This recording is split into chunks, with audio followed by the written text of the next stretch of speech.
Et toute autre chose à présent, c'est en plein cœur du quartier du Verbois à Saint-Dizier que la candidate de la nouvelle Union populaire écologique et sociale NUPES, Ingrid Viau, a annoncé sa candidature pour la 2e circonscription de Haute-Marne et a présenté son programme. Elle est infirmière dans un EHPAD et elle a 63 personnes à prendre en charge, beaucoup trop selon elle, et c'est en partie pourquoi elle a souhaité se lancer dans la course aux législatives et on l'écoute.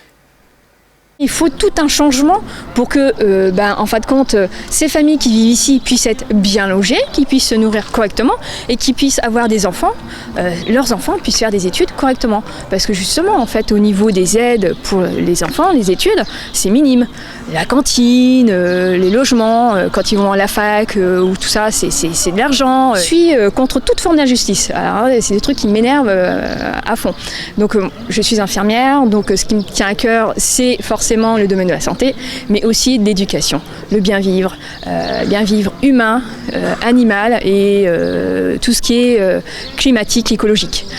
Pas que sur Saint-Dizier justement, on va aller ailleurs, Joinville, Vassy, Montier-en-Der, sans oublier les petits villages de campagne aux alentours.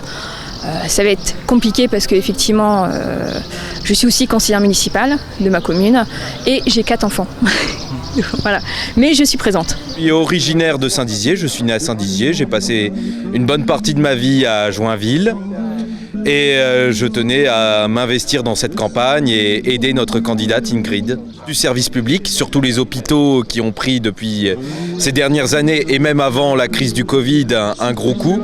Défendre le personnel hospitalier, défendre les services publics, les écoles, le transport, parce que nos lignes aussi ont été très durement touchées, bien qu'on a commencé par le Verbois, ici où les commerces ferment et s'éloignent de plus en plus des populations qui en ont besoin pourtant.